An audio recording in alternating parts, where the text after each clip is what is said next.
Beyond all polarities, I am.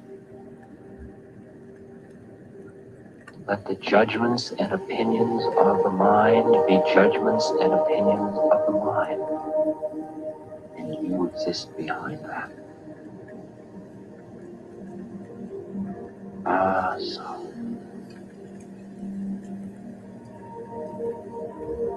Ah, so.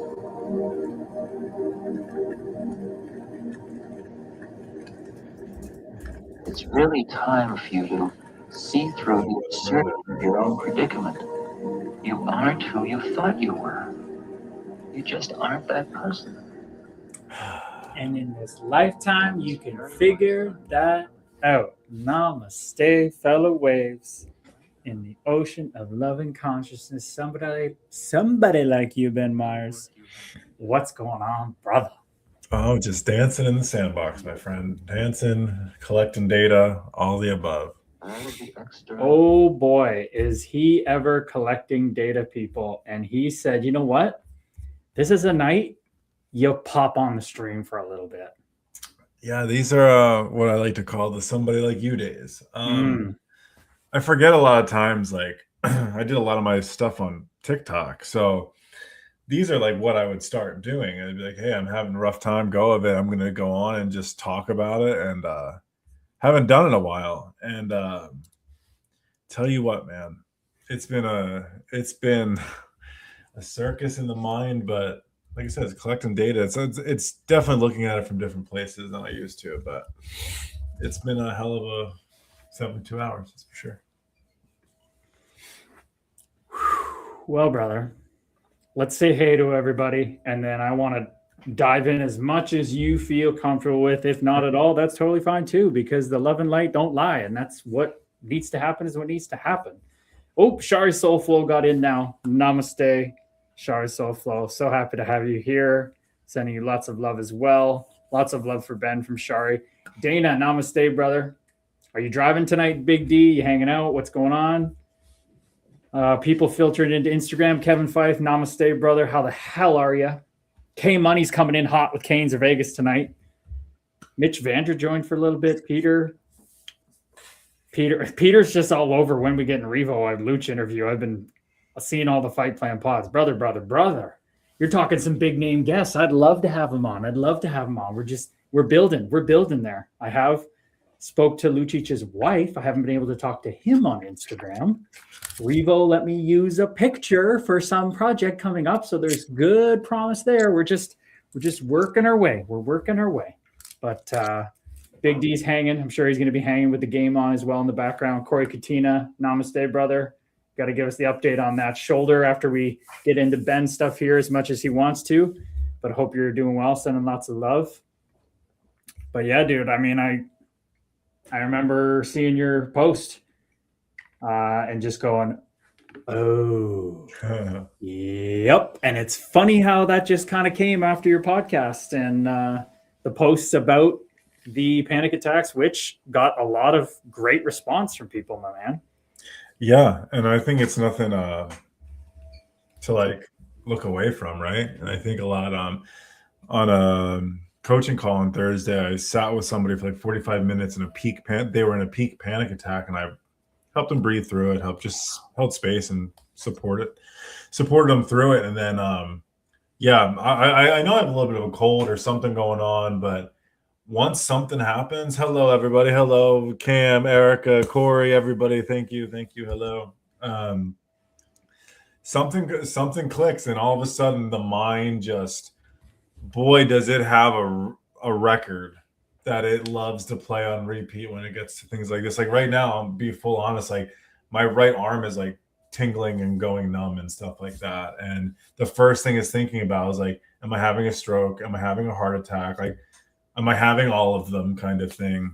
And when you ask, you're like, hey, brother, you're going to be jumping on the stream tonight. Totally cool. And I was like, originally, I was like, no, fuck that. Like, I can't. But then I was getting in the shower. I was like, no, these are the days like why people come and chat and hang out with us. Like, it's always nice to sit on your crown of whatever it is and be like, no, I've worked through it. But like, people have to remember, like, yeah, no, I'll go by somebody like you for nothing. Yeah, we worked through this shit. We played through this shit. We understand it's all. That's it, baby. That's it. Does this guy walk the talk or does he walk the talk? Even in his posts, you were saying it, collecting data. Dude, man. It's so beautiful, man. It's so beautiful. It's no different for anybody else. We have that moment of like, I should lean in. I don't want to. Later in the day, maybe we all go through it. We all go through it. And that's why we're here. That's why we're here. That's why we circle up. That's why we have strength in numbers. We are a herd pack species.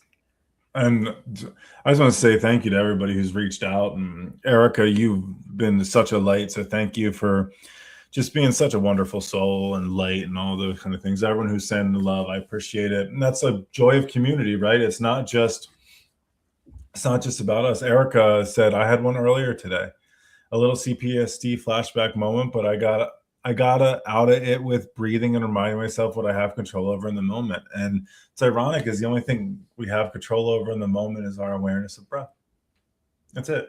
Once we surrender, as I like to call it, like lean into the curve or the turn.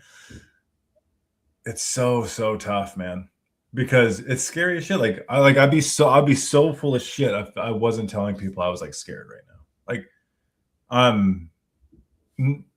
and then showing up in that space, right? That's really hard because this meat monkey spacesuit is conditioned to believe that I show up a certain way, I'm seen a certain way, all those type of things. But like, what a disservice to the version of me that goes through this and doesn't want to show it, because shit, like it's just as equal as everything else. So I just want to say hello, and thank you for everyone being so nice.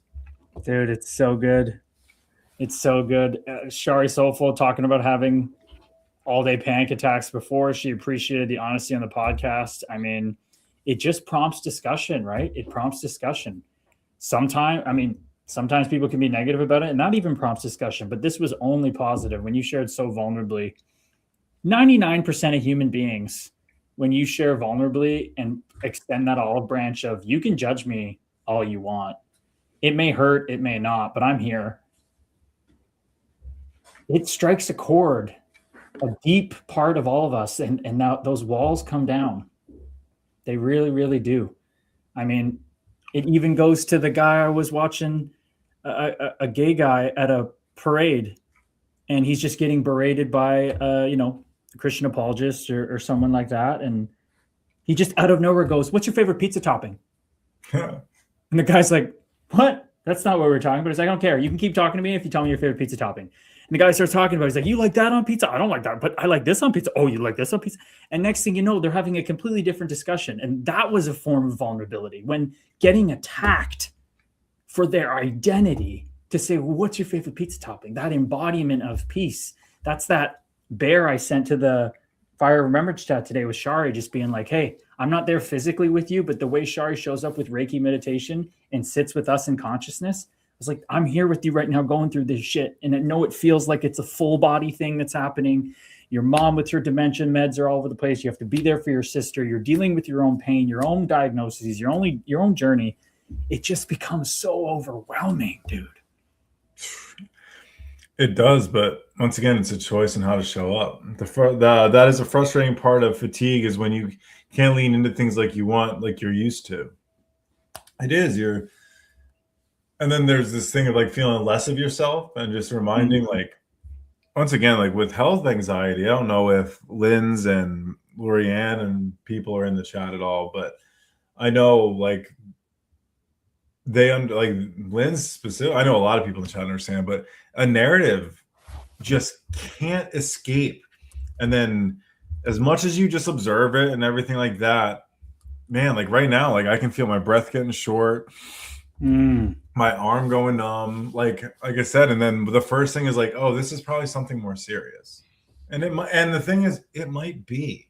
Like, once again, if it is, I'll worry about, I have to be present with it now. I'm the creator. The more energy I give something, the more whatever. But like I said, I'd be full of shit if I wasn't sitting here and be like, no, I'm scared shitless at these moments. Like, I hate this shit, but that's okay. It's just sit back and be present while you feel like you hate this shit. Oh man. It's feeling the energy right now from everyone and from you, brother. It's only love and light, man. It colors in different ways in the Meat Monkey space. You categorize and labels it as this shit experience. But man, when we sit together, it's funny how it starts to take on a different flavor, man. I know that for myself. God. Going to that Michael Singer temple, sitting around those people, hearing them share about just crazy things when he turned the cameras off, you know, because he records his lectures and stuff, and just being there and then feeling that energy with people. And then it starts to really change how you look at your own stuff, because it's so isolating in our head. It's so isolating in that skull, thinking that we're the only one going through things. And when you share, man, it's so powerful. Bird Packy, hey, chat, and Curtis, how's life been lately? Just got back from Senior B lacrosse. I brought out the camera and everyone was great again. Dude, that's amazing to hear, my man. That is amazing. As you can tell, if you stuck around, we've been diving into some data collection. Ben's been going through a little bit of a data collection ceremony, as we could call it. For sure. Shari Soulful, thank you, Gabriel. Help me refocus on what I can control. Sure feel the energy is high today for us to heal more. It can really activate our nervous system. Having community is really showing me how much I need it. Amen. And William Joyner, I want to shout out William Joyner. If you're still here, William Joyner on Instagram, brother. If not, no big deal. But he commented on the post today with Volpatti about Volpatti, you know, being a goofball at 19 and playing with fire and doing all the pyrotechnics. And he just commented like, man, I wish I could have gone back and asked myself what I was needing in that moment when I did foolish things back then. And he goes, last line was, nobody tells men how to deal with sadness. And I was just like, oh, dude. I wrote in this long explanation, but it's like, it's these things right here that Ben's doing. It's the story that Michael Singer shares so passionately. It's people alchemizing their suffering that allows us to even think there's a possibility. This guy, William, in 2026, no hate, no nothing. I was there 4 years ago, not understanding that these things exist. There are people that have described for thousands of years how to deal with sadness, not just men, women, Meat Monkey spacesuits. It's all there. It's all there. And I wouldn't have known it until I went through the quote unquote shit. And then I got really angry. Why didn't somebody tell me? But it's because people were vulnerable. And you're doing that again for people tonight, man. It's the famous three words, right? Suck it up. That's how men were taught to deal with things. Suck it up. Like you're a man. You don't cry. Boys don't cry. Suck it up. Be tougher. Don't be a girl. Like as if being a girl isn't tough. Yeah. Like as I've grown older, I've realized I'm like, holy shit. Yeah. Like, do you know, like, this could very well just be a cold, right? And then it spurred a string of panic attacks, a string of all this stuff. Imagine, Ben, enlighten your mind for 1 minute. If this was, say, a monthly occurrence where your body felt like it was betraying you every single month, predictably. So then in the health anxiety mind, right? What do I know? I have something to predict. So days out, I'm predicting it. I'm forecasting it. I'm waiting for it. So then there's this whole loom, doom, gloom type of situation. Like, yeah, the whole phrase of like, don't be a girl. As I've gotten older, I was like, what a crock of shit. Like, my God, like giving birth, all the shit, right? Like, so yeah, men have this whole distorted thing about whatever. But like you said, in moments like this, like, sometimes the bravest thing you say is like, I'm just fucking scared sometimes. Like, there's nothing wrong. It's on the feelings wheel. You're allowed to be scared. It's how do you show up when you are scared?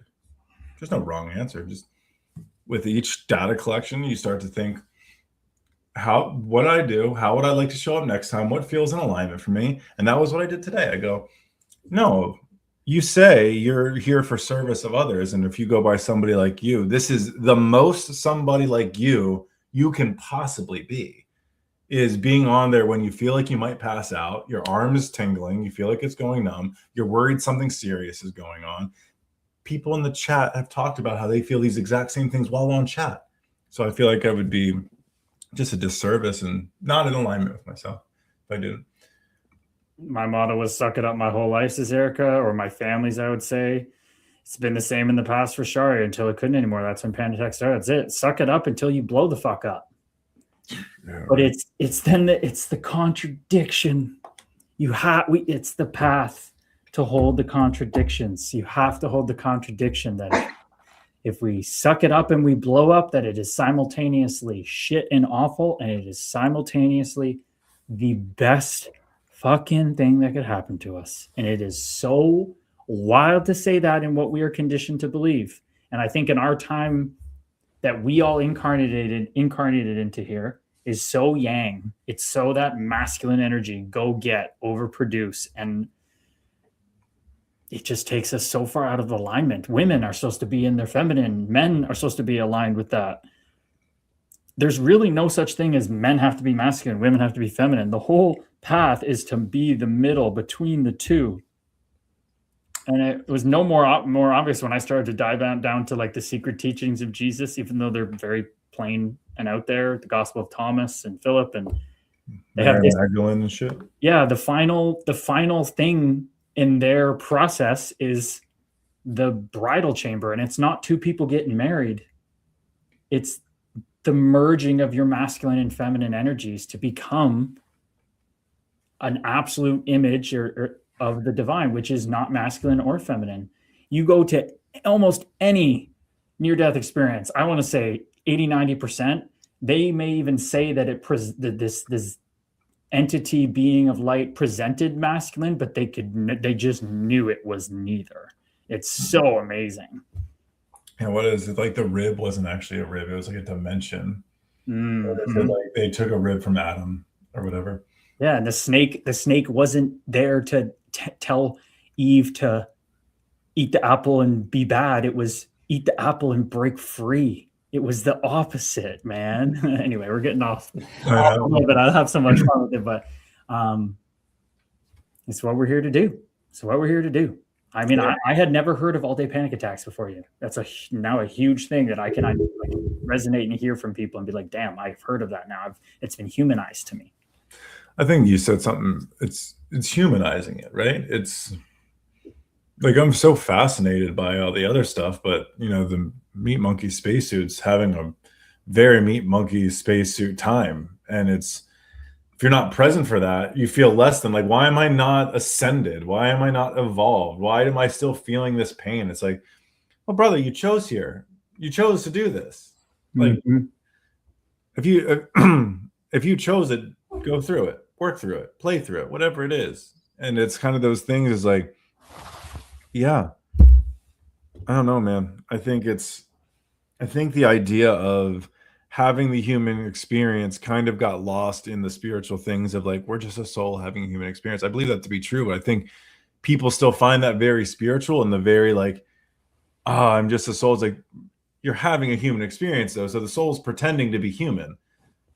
So like, be human, because like almost entertain it. Like don't try to run from it. It's here to have this exact experience. And that could also be like forgetting what it is and remembering all of that kind of stuff. So sometimes that's what I have to remind myself is, hey, these things aren't bad, man. You just don't want it. You just don't want to be going through the hard stuff.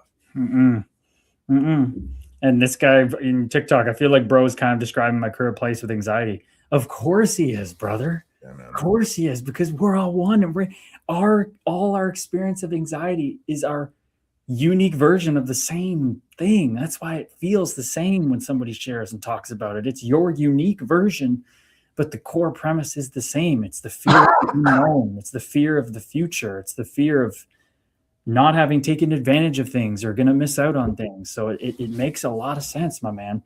Sherzi, namaste, Rumi of Rockford. Welcome in, my brother. Shari says, I realized when I started working with Reiki energy to calm my panic attacks, I started to see my panic was a warning system that was way out of alignment somewhere. And sometimes it's hard to know what it is causes it's unconscious. Yeah, I have a lot of good guesses. I'm going through a lot of shit right now. Well, you get so many data points over a while, it starts to get like, okay, which box do I put this in? What's triggering this one? But you're going through some transitions and shifts and levels up, dude. And I think that's something to remember is like the mind can make sense of it, right? The mind feels like it's done all the work. It can logic its way out because it's studied, it practices, and it does all those things. But remember, the body doesn't forget. So whether it's grief, whether it's loss, whether it's transition, whether it's whatever it is, the body remembers what it's like to go through it. And that's where a lot of the times it's not in connection with the mind anymore. It's because the body's like, oh, nope, here we go again. Whoop, the last time this stuff happened to you, this is what goes to. And like, this is anxiety. Your mind goes, no, we're fine. We're in an office. We're in our safe space. The body goes, nope. You're like the amygdala fires off, and it goes, no. We need cortisol. Boom. We need an adrenaline rush. We need to survive a bear attack. and the mind's like, bro, what the fuck are you doing? Mm-hmm.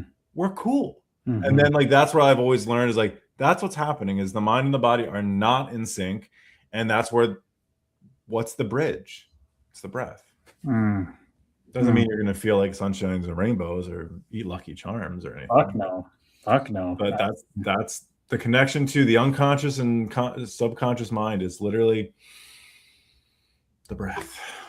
This user's chiming in again. He says, it's interesting hearing similar experiences in real time. Amen, brother. Live, unscripted, uncut, just raw share. He says it's a constant internal battle. It is, brother, but it don't have to be.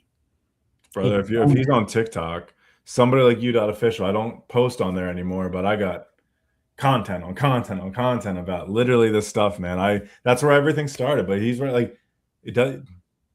As I like to say, I'm just having my version of your experience, and you're having your version of mine, and that's where we all sit in community like this and have beautiful souls over on the Kick. So if you're looking for community and stuff, you can jump all over to Gabe's Kick, and there's amazing souls that understand and go through it with us, brother. It's where to be. It's the where to be, Mr. Burner account.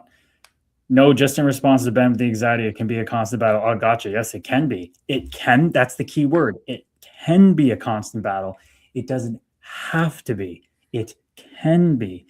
We have to be able to sit and hold both. That's not invalidating anybody's experience. It's not bypassing. It's saying that both are true. And this is something you will constantly see on the spiritual path, the healing path, the psychology path, whatever it is. You have to be able to hold these contradictory things that make your brain just not work. But that's the work, is sitting through those things. Marky Mark out here, who I met at a Hockey Helps the Homeless event a couple years ago, says, I was always told to suck it up. Men don't share feelings, don't show weaknesses, etc. I did that my whole life until 2020 during COVID years when I learned to be vulnerable and speak my truth. Being vulnerable was scary, but it was the best decision I made in life, to be honest and open with how I'm feeling, etc. now. And just to color this, and I know I have Marky Mark's blessing because he's so open about it. He came on our stream. He's talked on lives. He's been with me. You know why Marky Mark had to get vulnerable? Because he got to that breaking point, like we all have, as Ben has been so vulnerable, as I've been vulnerable, as everybody who's come on and shared has been vulnerable about. Marky Mark had within, like, I'm pretty sure a couple weeks, his brother die of COVID and his partner.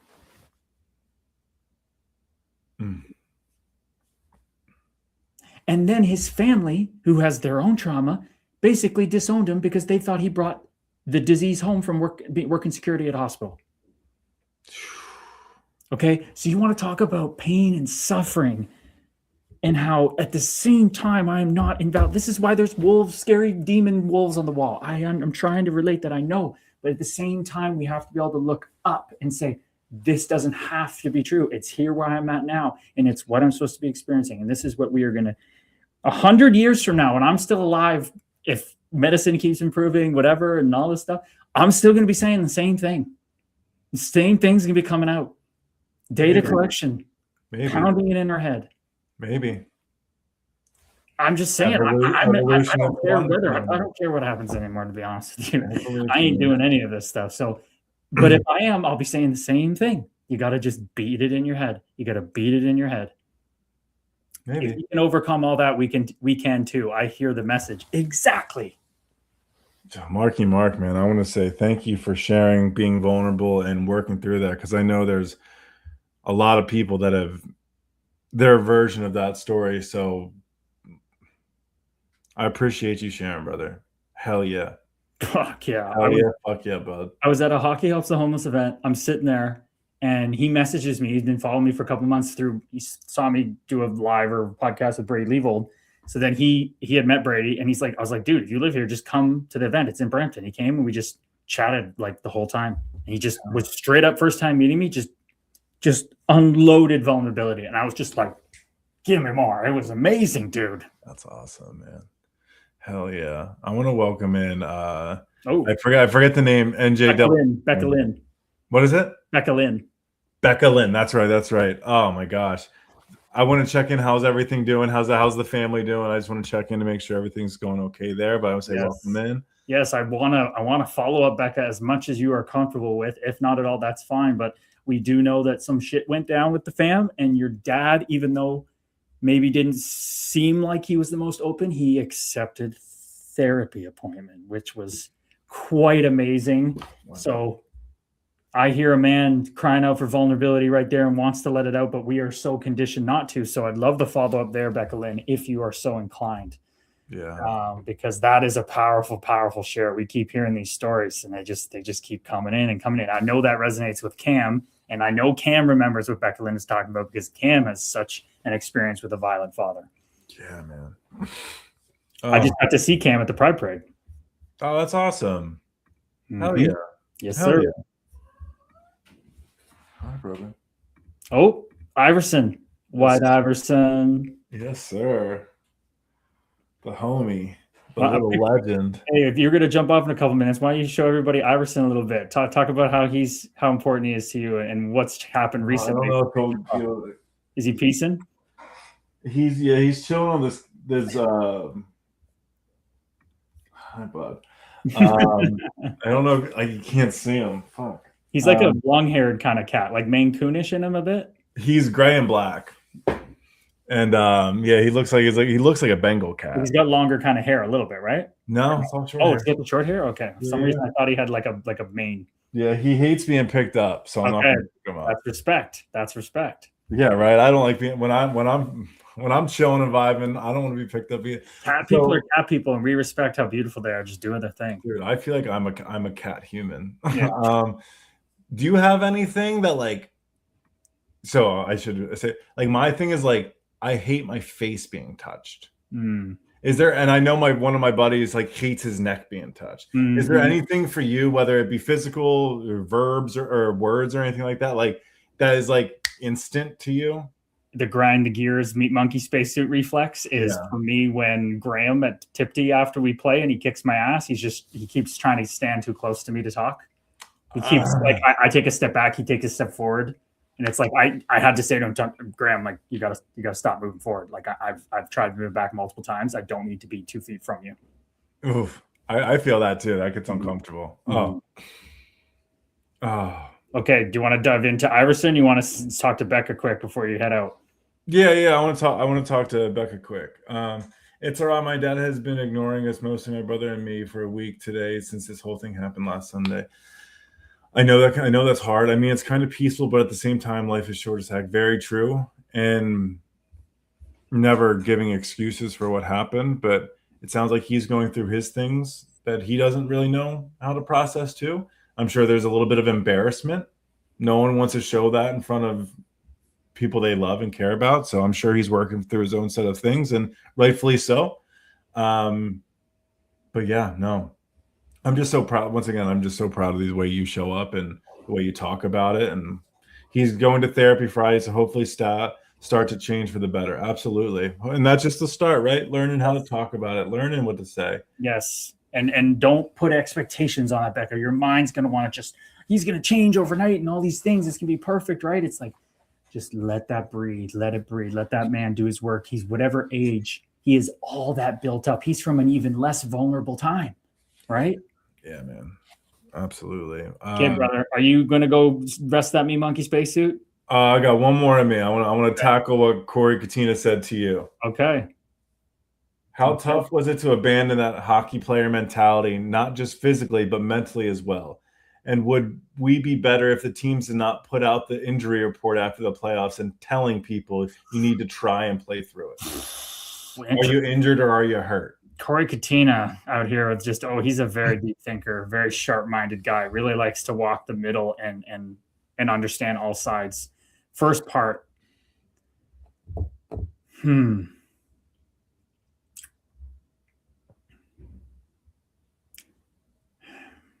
I guess I'm fortunate enough that I was obviously never the best player on the team. I also never played in the playoffs much. I never had to play through injury. It never got to that point. So it just, I would say just from like the day-to-day discipline of like, I have to do this because if I don't, then I'm not tough. That lingered like years into retirement. Like if I don't watch exactly what I eat, if I don't train a certain amount of days, lower body, upper body, then I'm going to get sick and old quick. I guess it's health anxiety in a way as well that manifested. But that player, that discipline mentality, when I didn't have anything to chew on, when I didn't have anything to train that laser focus that I cultivated on, I was like just adrift in the wind, and I clung to those things and then tried to work out harder, messed up my elbows for like 2 years. I had like tendinopathy. Like I tried 20 different modalities to heal them. And funny enough, when I go on my healing journey of vulnerability and emotion, it just went away. But that was hard. It took time of just that. I needed to get now the spiritual flu. And then that was what I trained my discipline on, but unfortunately that crumbled that discipline because it became the barrier at some point, right? So it was very difficult, but again, it was exactly what I needed. It's the paradox. And would teams be better if they didn't put out the injury report telling people you need to play through it? I 1,000% agree with this. And some of it I think is maybe a bit exaggerated, maybe. Like I know Zdeno Chara played with a broken jaw and apparently his elbow was broken at the time too, But like the broken sternums, Matthew Tkachuk never should have been putting on his skate. He couldn't even tie his skates. His brother was coming in the locker room from another team, a captain of another NHL team, was coming down to the locker room and tying his skates for him. Like it was stupid. Or Patrice Bergeron playing with like a whole side of cracked ribs and stuff. Like it's just like dumb. It's dumb and it does perpetuate it. But again, it's like a gun. It's your attachment to it that is the problem, not actually. There are probably many guys who played that were very sound and sure of comfortable with doing what they did, and other people did it because they felt like they had to. So it's always an attachment issue, not the actual issue. Attachment issue. Your worth is reliant on it. I think that's a big one.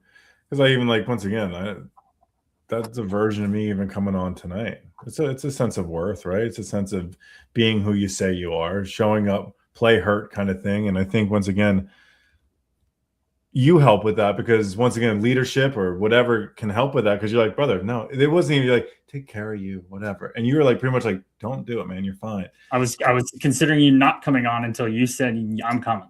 I know. And so, but like, I think that's the thing is it's understanding like, now I'm going to get off. I'm not going to stay the 2 hours. I'm going to go do my thing. I'm going to go take care of this meat monkey spacesuit and address these numb limbs that just keep expanding and hope everything's okay. Just lingering in the background saying we could trigger at any moment. Dude, it's now going into my legs. Like I said, but the thing is like it's the slow burn because it's the consistency of it. And then just kind of like it stays there. And then all it does is get your awareness and your focus. And all of a sudden when that happens, it starts expanding. It starts going, and then you start sitting there and like the narrative starts going and it becomes a living form of hell. Like that's what I think hell is just it's the experience of it. But all right, I'm gonna go figure something out. And yeah, I appreciate everyone being so kind again. Thank you so much. I'm so proud of everybody for the way they're showing up. They're being vulnerable. Once again, we're all going through our things. Me and Gabe's are no different. I know I can speak for myself. I'm no different either. And so, brother, everybody, thank you so much. Send love. I will see you all on Tuesday, hopefully. Namaste, brother. Namaste. I appreciate everybody. Send love. Take care. As love always, you. I'm somebody like you. And sending love. Oh, man, people. That's my brother. That is gotta be my guy, my soul from the other side saying, hey, you're going to come in just when everything comes in just when it's needed. Oh, everybody sending love to Ben. Great question there, Corey. Connor, playing hurt and being severely injured is a totally different circumstance. I completely agree, Sharzy. That is very true. That is very true. But what did Dana say? Practice? What were you talking about? Practice? Like you doing what was that, Herm Edwards thing? Or like Allen Iverson? You talk about, oh no, you're probably doing the Iverson one. We're talking about practice? Yeah, we're talking about practice because that's what we do here. We practice. Love that you have each other and share the energy with us. Namaste, Shari. Thank you so much, Shari. It's funny, Shari. We had a call on, was it Thursday or Friday? Thursday or Friday that we worked on. We did recorded an After the Bell for the podcast, and like, I mean, yeah, that call was, if we had captured that call, like near the end of that call, Shari, we literally, I said, dude, because he said we should have recorded that and posted it. I said, dude, honestly, I think we could have another podcast where it's just you and me, and it's just called Bro Love, where we literally just get on, and because we love each other so much, we just vibe out and champion each other and hold space for each other. And it's just like two friends, masculine meat monkey spacesuits, modeling what true masculine meat monkey suit friendship is. You know, I think we could do that. And we've even talked about speaking together, going on stage together, and doing like dancing in the sandbox of like just modeling that on stage. Like there's so many, you never know where it's going to go. You never know it's going to go. I think you should record all your calls because you never know what might channel out. Namaste. It's true, Shari. It's true.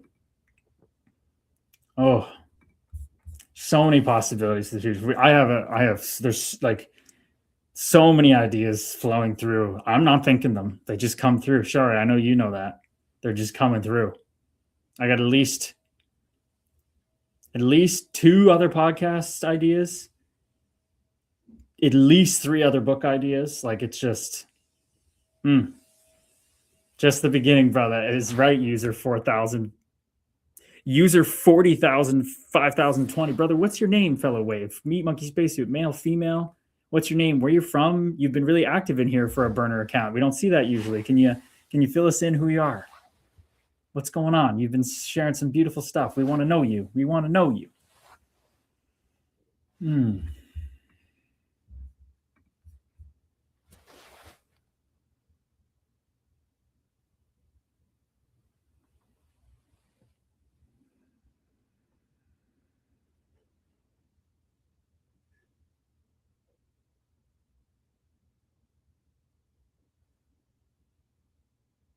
It's just the beginning, but it's already the end, brother.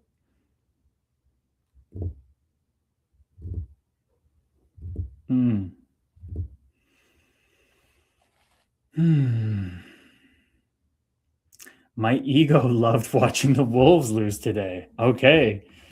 Sharzy, I haven't checked in on the AHL.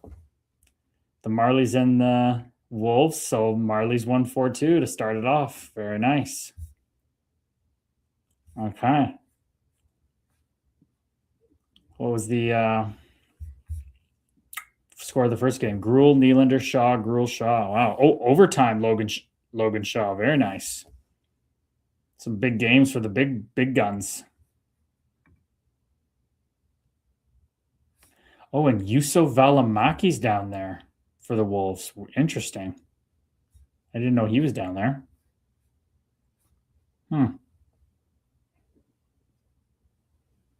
Wow. Well, hey. Sharzy is not a fan. It's game 2 games in already. They're up 2-0. Oh, yeah. Sharzy's not a fan of the Chicago Wolves because they are big rivals of the Rockford Ice Hogs. That's where he lives, the roomie of Rockford, Illinois. Makes sense, brother. Oh, Marky Mark, you don't know the pain they were feeling during injury, so I always believe not to post it. I agree, but he says, I'm trying to write a book about my story, but not sure if it's any good yet. I did chapter 1 to 4 already. Marky Mark, are you kidding me, brother? You're writing your book? Dude, fellow Wave, this is what I tell everybody to do, whether they put it out or not. Write your story. Oh my God, I can't tell you how transformative it is. It's unbelievable. Dude, I'm so proud of you. I'm so proud of you. And even if you're not putting it out, use AI. I use it as a coach for myself. Like I would put it in. I'd say, I don't want you to change it. I want you to tell me what you want me to do. Like, what is a writing coach going to tell me? So I did that. Then I hired a writing coach because I wanted to work with a person. And it was a guy who went through a healing journey of his own, diagnosed with bipolar, and was into yoga and Hinduism and spirituality and all that. And then I worked with my co-author, Dana. But you can put it in there and you can have a lot of fun with that thing, dude. It can coach you up. And it can tell you if it's good. Like you can get prompts and put it in like Claude, for example, and say, I don't want the typical AI cookie cutter, please me answers. Like give me it to a straight and raw and say, write what my chapters 1 to 4 and tell me what it is like, what needs to improve, this and that. And then you can just go back and improve it, feed it again, and it'll rate it. And your score goes up. It's really fun. It's really fun. I really recommend everybody do that. Like writing your book is phenomenal. Shari Soulflow. Today we figured out my mom is way over medicated. Now I might have to fight with doctor to have her back on last medication she was on. Her caregivers agree she was better. The doctor told me no last week. I'm feeling some triggers of going up against this doctor. Oh, Shari Soulflow. My mom's been going through similar stuff.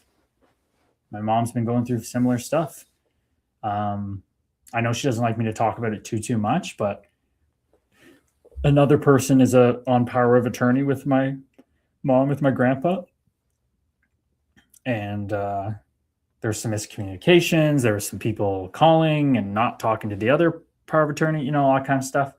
And then even recently with what he went through now, not getting clear ideas and them wanting to transport him places when they didn't need to. So it's definitely can be an interesting experience working with healthcare professionals, right? Because they see so many people, and these doctors, like most fellow waves out there, haven't remembered who they are, and they may have a practice that they work on, spiritual healing, but they are tired, they're burnt out, they help so many people. It's just another kind of number to them sometimes. The humanity is hard to dive in with each person, and things can get missed, and it can cause friction. It really can. So I feel you on that, Shari. It sounds like a frustrating thing to go through. That's just more data collection as well, right? You just made me realize the trigger comes from my dad journey when he died. We fought doctors constantly. That makes sense. There's your data collection coming through. That's how it works. You experienced something hard in the past. Now, so the lesson's repeating itself, or you think it's going to repeat itself, and it pops up. Makes total sense. Sorry, your mom is going through it. They moved my dad without telling us too, right? Yeah, or wanting to move him. When my mom's like, why do we need to move him? Like he literally needs like an X-ray. Why does he have to go 3 hours away to get an X-ray to see the same doctor that did a surgery? Like it's like, but they're just doing their best.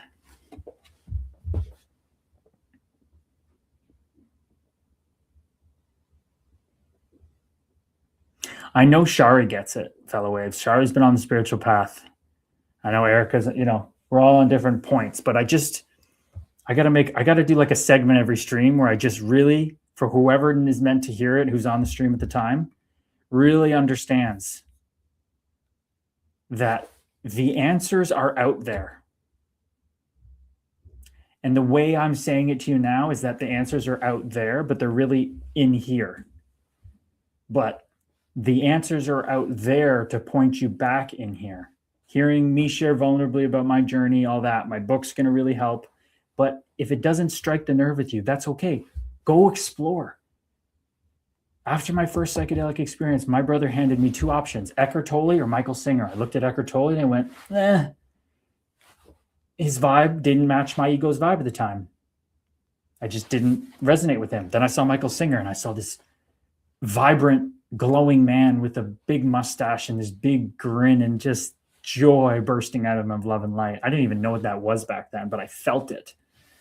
And that's where I went. That's the way I went. So it may not be hearing it from me, but even me just talking about this may prompt you to go find that for yourself. If it's not me, that's fine. But everybody has someone that punctures through the reality of what they thought was possible. And for me, that was first the mushrooms, then it was Ram Dass, Michael Singer, Ram Dass, and then everybody else came after, but Rupert Spira. But man, like that guy said to me in Instagram today, he said, nobody teaches men how to deal with sadness. And it's like, that's just not true. I was that veiled and lost in suffering too, where I thought there was nothing out there to save me, help me. It's all out there as an ego to go read and understand and make the journey back from out there where you find the answers to you find the peace here.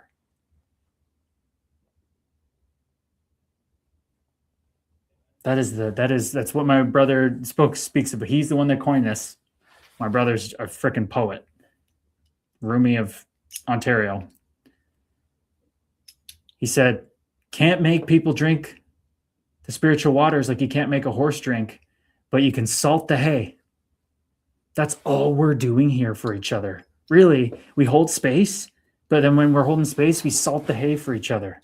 With our shares, with our experiences. What it is, it's salting the hay for us to be thirsty for liberation, to understand that what we're chasing in drinking and status and success and hopes and dreams and goals and getting out of debt is all the same thing. It's all the same thing. You are seeking wholeness. You are seeking peace that passeth all understanding, peace that overflows in every moment. And that is real. It's so real. It's couldn't possibly not be. Okay? That's, if anything, if you think I'm a fucking nut job, but there's a part of you 26 years, 3 months, 4 days, 2 hours, and a second from now, you go, remember that guy's story? If he was a batshit crazy, but maybe he was right. I ain't right about shit. That's the thing. It's the love and light. That's right. I'm just the meat monkey spacesuit lighthouse. I'm just the frickin' sitting around the fire fellow soul like you all. I'd love to. Maybe we should get into that. I'm going to read these and then let's get into like what has been everybody else's, if you're on the spiritual path, what has been your intro to it? Shari says, we realized all we want to try, not again, so we don't regret not trying. Okay, I think you're going to talk about your dad there, but so here, honestly, the answers are out there, but I found you have to find people you can hear, and I found Gabriel and Ben I can hear at a deep level. Namaste, Shari. That's what it's all about.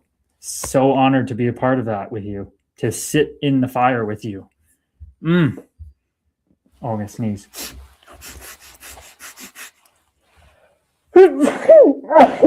Double sneeze.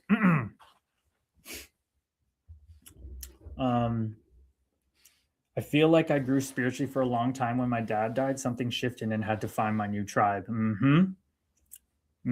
Constant growth journey.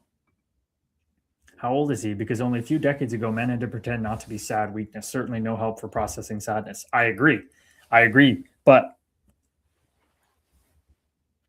they had to pretend to be sad, Cam, is completely different than nobody teaches people how to deal with sadness. And it's like the ancient rishis that sat in the caves 5,000 years ago, they have been teaching us, you just got to look for the answer. And you'll find it when you're ready to find it. It's been around forever. The answers have all been there for 2,000 years before Jesus even walked the planet. It's all been there. Erica says her intro was Reiki that woke me up, and I think the men in this community, reminding there are men trying to work on themselves and women connecting and using their voice too. Beautiful. The Reiki energy helped Erica wake up. And then the men in this community reminding me there are men trying to work on themselves and women connecting and using their voice too. Amen. We are in this together, soul sisters and brothers. Beautiful share, Erica. I remember being about 14, just really into spirituality. So I feel like I've kind of been reminded of my journey back then. Haha. But Shari knows since I've always been connected in different ways. Little witch. Well, because you're so neurodivergent. And like Erica, like you're a sensitive person. I had no idea. The people that we grew up around, Erica, weren't tuned in to see how sensitive we are. We were just too much. We were just too dramatic, too into things, too quirky, too whatever. That was just us, you know. But no, they didn't see that we were sensitive. Good point, says Cam. But Cam, it's so crazy because it feels like when it doesn't exist, it doesn't exist. Like when you grow up in the 40s, 60s, 70s, 80s, 90s, it's like if you don't know the answers, it's as good as like they're not there. You don't even know the possibility, right? Like imagine if I had unlimited money, I would just put a billboard on I'd make a show or a billboard and I just put everywhere and every advertisement. The answers are out there. You can be as happy as you want to be.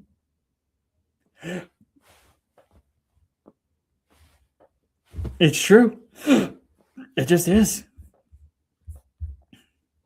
It's cultural. Absolutely. And it's crazy that someone in United States let's not, even today, people would still lose it. They'd lose it. But back in Europe or back in Middle East in Jesus' time, if you said you were God, you get crucified. Murdered, chopped to pieces, okay? If you're in the East and you say, I'm God, they go, oh, you figured it out. But what's crazy is even them who know that as a culture are supposed to, then still bicker back and forth about what's right and wrong and all that BS. But it's timing too. If you want to live in the ego meat monkey spacesuit where time's real, it's like the true teachings of Jesus were only uncovered in 1945 in the Nag Hammadi library, buried in the sand. Some fellow wave back in the day who knew the true teachings of Christ to go within, that we are all one, the love and light. Christ consciousness, not me, the way, the truth, and light. Christ consciousness, the way, the truth, and light. All that they tried to burn and destroy. And some fellow wave got out, didn't get burned alive, and buried it so nobody would get it, and it got preserved, and we found it, and now it's out. Gospel of Thomas. Think about the difference. There's a whole giant book this big of a Bible, right, with all these different kinds. And there's this Gospel of Thomas, which is only 114 sayings by Jesus. And you know what the first saying is? Oh, Lori Ann, namaste, fellow wave. Welcome in. You know what do you know what the first line of the Gospel of Thomas is? It's so good. Just want to pull it up so I don't get it wrong.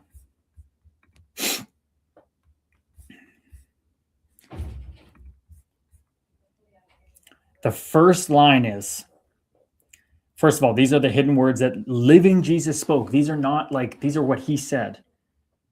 And Judas Thomas wrote them down. First line. And he said, whoever finds the meaning of these words will not taste death.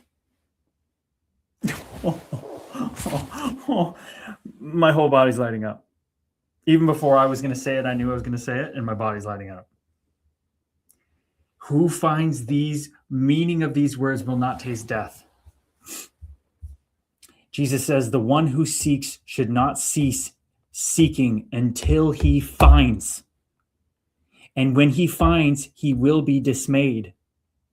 And when he is dismayed, he will be astonished. And he will be king over all. Do you hear that? How many times do I talk about paradox? Being able to hold two truths. Listen to what he says. Whoever finds meaning in these words will not taste death. The one who seeks should not cease seeking until he finds. Until she finds. And when she finds, she will be dismayed. You'll be annihilated. Like, what the fuck? Why didn't anybody tell me this? Why have I suffered for so long? But when he is dismayed, when she is dismayed, when you're that angry and you go, but wait, I didn't know this and I put myself in the position I am, but he will be astonished. I can get myself out of it. And he will be king or queen over all. That just means you'll find your freaking permanent happiness. Isn't that incredible? Like, the Bible doesn't say that. The Bible does all the different things and come to me. It's because they changed it. They changed it. They did not change this one. This is the real shit. They didn't chase it. They didn't change it, sorry. He just, every line points you back to who you are. Jesus says, if those who lead you say to you, look, this kingdom is in the sky, then the birds of the sky will precede you. If they say the kingdom is in the sea, then the fishes will precede you. Rather, the kingdom is inside of you and outside of you. When you come to know yourselves, then you'll be known and you will realize that you are the children of the living Father of consciousness. But if you do not come to know yourselves, then you exist in poverty and you are poverty.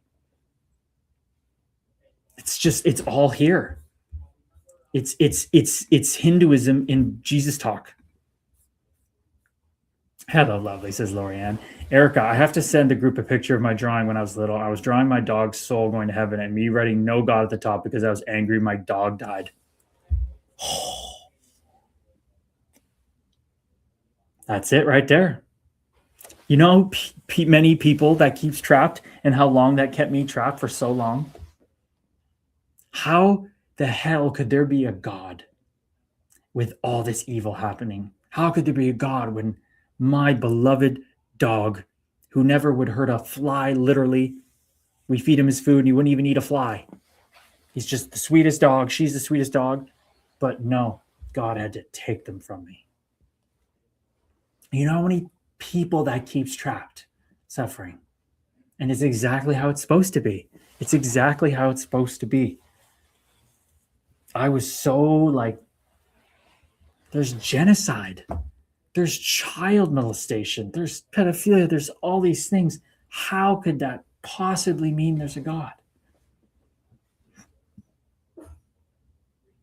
But then you hear the story of the rabbi at the concentration camp. Rabbi at the concentration camp. They're lining up prisoners to hang them.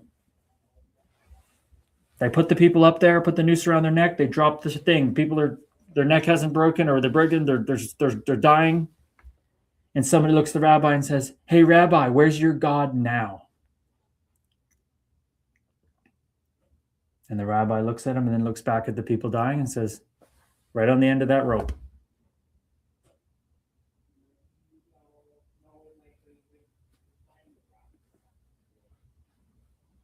How unbelievable is it that everyone who believes that God is this wrathful person, right? This evil God. But God experiences every single thing you do. God experienced its dog dying through Erica Lovely. God experienced my dad killing himself through me. It, isness. Forget the God word, just isness, consciousness. It's all there is. It's all there is that's living through us. That's the huge revelation. And that can spin off. The mind can go, well, why the fuck would it want to do that? We could go down that rabbit hole. Oh, Corey Kachuna, all right, everybody, I'm in the car, so I only have one screen to choose from, and it's time for the game. Namaste, brother. Enjoy the game. I was wondering if we should shut the stream off at 8. Should we shut the stream off at 8 if people are going to go watch? I was thinking about that. Enlightening. Oh, yeah. Shari. Okay, Shari's first awakening. My first awakening was after 9/11/2001. I was in the depth of darkness with what happened. I had an abusive boyfriend. Something inside me shifted, and I turned to God and had this power to leave him. And my life completely changed. Truly believe it was some mystical collective God energy that happened after 9/11. I have so much gratitude for helping me get out of that relationship and change my life. Wow. That suffering just kind of pushed you, eh? Just pushed you, eh? That suffering just kind of scared you and been like, oh my God. And you're just like, I can't take this anymore. That was enough. That just was the final straw for you. It's so interesting how that works differently for everyone. Not yet, maybe 8:15. Okay, well, we'll see. I know Shari probably wants to hang out, whatever. I'm down for whatever. And Light and Erica, I like that. I knew it wasn't like a man in the sky, and that's how my mom described it. It was like, this sounds like bullshit to me. And also, why a man? I was very smart, assy. She just gave up with me. I laughed my ass off. Exactly, Erica. Imagine if that's exactly what you're supposed to be at, right? But remember the guy I shared talking about the aliens, and I think it resonated with you for your own journey somehow. But he said when he was talking to the extraterrestrials, he's asking them if God's a man or woman or whatever. Like, well, it's nothing. But if it was anything, it would be female. Like, it's like, of course, if you had to assign a gender to God, it would have to be female for me. Makes way more sense to me. That's just funny how the alien said that, though. That's it. We get conditioned in our part of the world that it's this God that's up there, and that's just how it is. It's just up there, and he's spiting everybody and in perfect heaven and picking and choosing who comes up. Vegas game never start on time because they do much showy shit. They sure do. I'll tune into the game to the 3rd. Okay, Sharzy, sounds good, brother. Sounds good. Okay, so anybody else? We got. Oh, I feel like it made me see life is short and I finally chose me. Well, there you go. That's it, Shari. What an interesting journey to start your spiritual path. So what everybody else? What about, I don't think Erica shared what got her. Oh no, you felt it from a young age, Erica. So then you've been coming back to it. That was what you shared, right? You felt it at like 14. You felt so spiritual. And then you've been like coming back to it. Anybody else? Cam Scully? What was it? Michael Singer for you, brother? Share for everybody what brought you somewhat to the spiritual path? What started the interest in that? Or maybe it was your dad's stuff, the poem. I don't know. Fill us in. Anybody else? Sharzy, how your experiences started? Maybe it was psychedelics like me. Dana, anything for you, brother? Anything that's started anything? Whoa, on Instagram, we got MeatSack76 here. Namaste, MeatSack76. The fellow wave that prompted a beautiful share I made on social media on Instagram. Or real. How's it going, MeatSack? The hell's happening? You have Meat Monkey spacesuit sack? And Jeff O'Connor. Namaste, Jeff O'Connor. Welcome in. Love it. Yeah, but for me, it was definitely the psychedelics, people. I mean, I guess my brother was exploring things and in the party scene down in Toronto and happened upon psychedelics and people who were very open and loving and spiritually minded. And he started to see, wow, these drugs aren't just for partying. They're for having much more soul expanding experiences. And then Cole told me about it. And for a whole year, I said, fuck off. Every time we talked, he brought it up. And I said, fuck off, man. I don't do that. I'm an athlete. I don't do things that are illegal. Nothing that, is cheating, or, I don't take steroids, but I don't want to get in trouble at the border. Those are illegal, la, la, la. And then after a year of saying no, I finally was like, fuck, fine, man. You're that adamant about it. And I started doing my research. And then I went, oh my God. I just couldn't believe what I was reading, but it also felt right. And then the experience just fucking blew my mind open.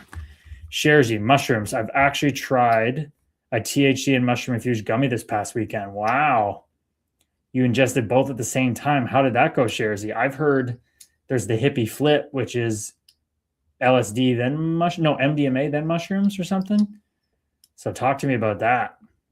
How was the mushroom infused gummy this past weekend, and how much mushrooms was in it? How much THC was in it? Cam Scully says, Michael Singer plus compassionate listening combined to give me a huge healing moment in 2022. And I've been into spirituality since, dabbling beforehand. Right. That was the shift of you on the balcony. Right, brother.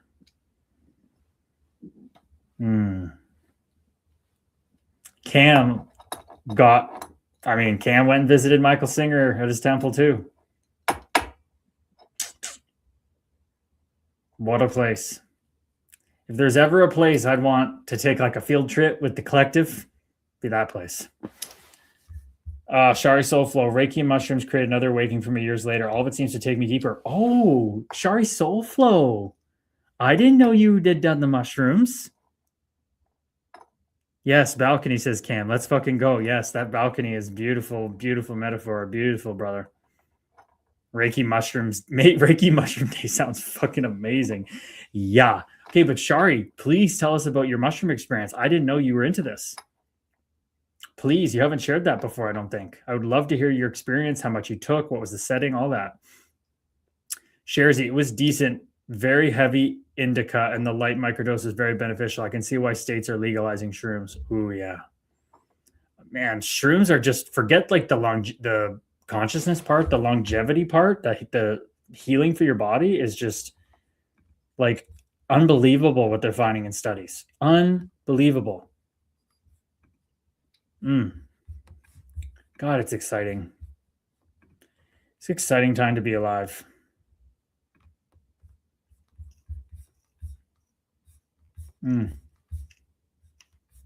We are so fortunate.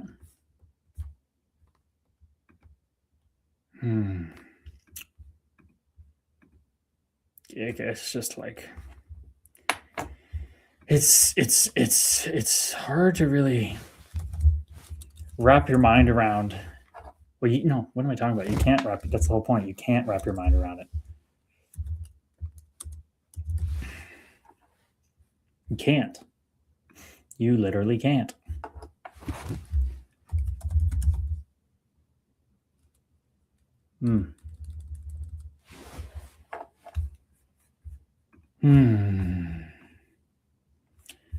Shari Soulflow, what's funny, I did mushrooms first time at 16.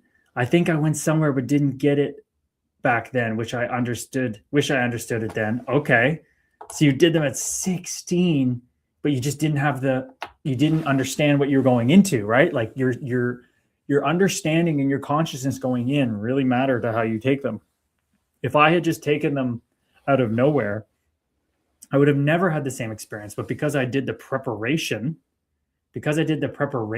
of reading and understanding what was kind of going to happen, I was able to take advantage of that. It was what was meant for me. She says, I honestly don't know how much practice we gave me. I trust her. I've been doing Reiki for 6 weeks and helped my anxiety. So she asked if I wanted to go deeper. Okay, but are you talking about the mushrooms now? Or are you talking about just Reiki? Erica, the amount of meds I was on before the shrooms didn't do anything for me when I was younger. My meds canceled the shrooms out. Ate half a Tupperware full. Yep, that's definitely what happens, Erica. That is what they're made to do. They are made to suppress our experience.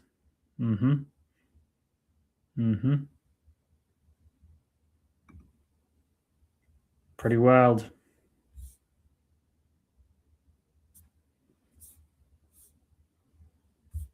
God, this Gospel of Thomas is just so far.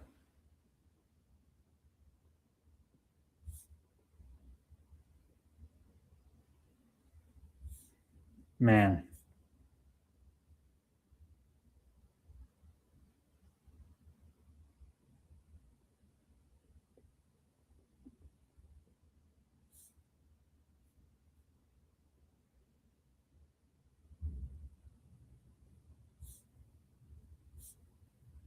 I'm gonna have to go read that again. Just dive back into that just to refresh.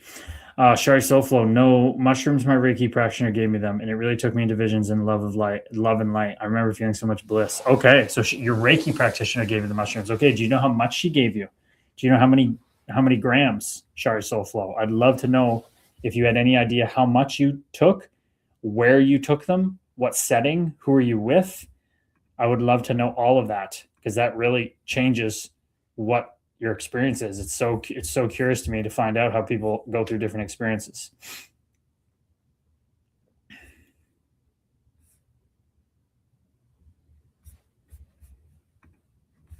Ooh, says Erica. Yeah, seriously. Sounds freaking great.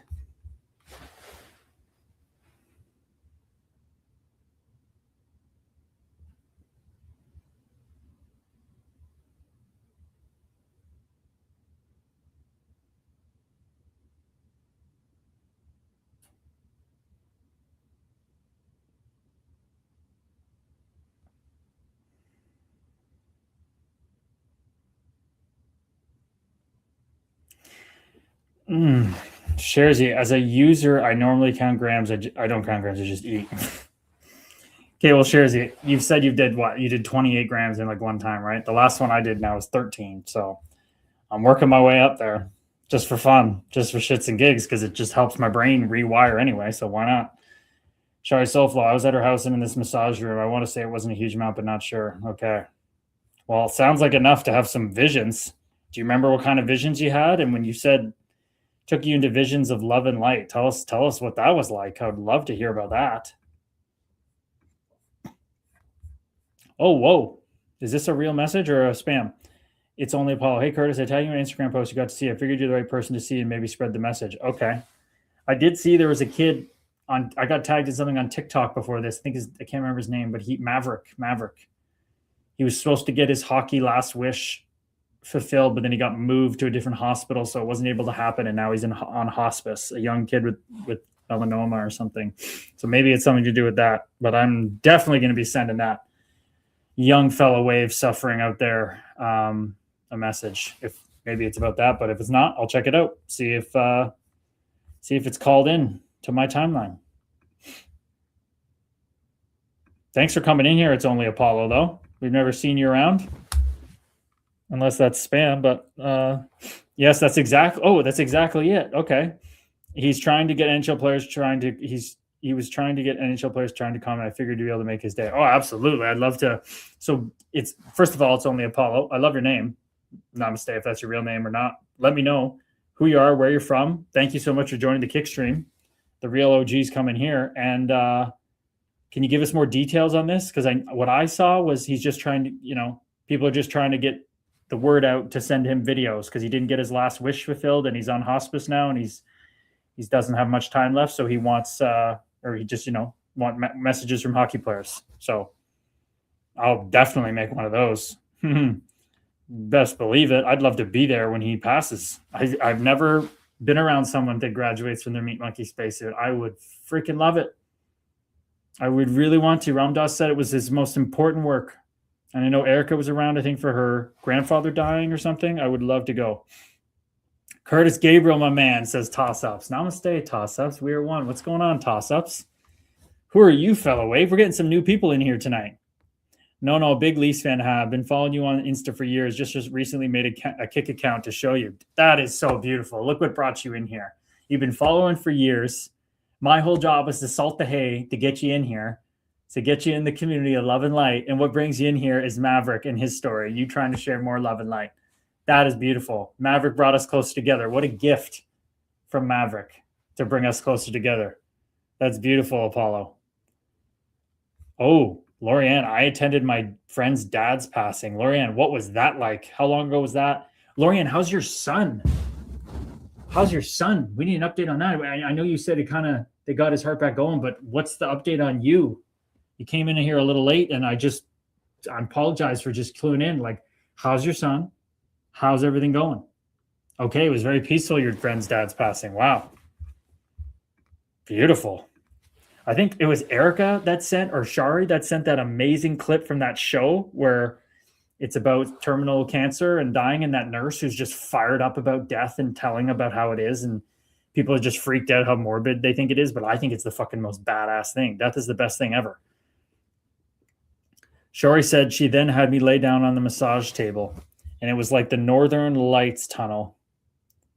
I heard like angels singing. I felt like I was floating. I remember hearing the message that all is well and I'm always protected, not to be afraid. It was so spiritual, and came out of it wanting to know more about NDE, mediums, and psychics. Oh, man, I'm telling you, I really believe mushrooms are an alien species spore that creates life and consciousness raising on other planets. I really do. Like, I've just seen it too many times now. It's just too many times. Apollo, and to answer your prior question, Apollo isn't the real name, but I'm an actor and music artist, and Apollo just happens to be the god of sunlight, music, entertainment, etc. More of a nameplate status, like I said, as a goal to reach for. That is beautiful. I love that. I love that. Look at you, actor and music artists. That is beautiful. Are you a female or male Meat Monkey spacesuit? Are you non-binary Meat Monkey spacesuit? What's going on? That is beautiful, though. I love your mindset there. My son is doing okay, says Lorianne. Waiting for tests that is stressing him out. He's going back to work tomorrow. Wow. Okay. Well, that's positive. He's going back to work. I could see how that's stressing him out, getting tests back of not knowing what that brings. He's only a year older than me, 34. My goodness. How are you doing with it, Lorianne? How are you doing with it? Shari says, I love that. Could we do a community stream and us all be on mushrooms? I'm wondering what kind of chat that would be.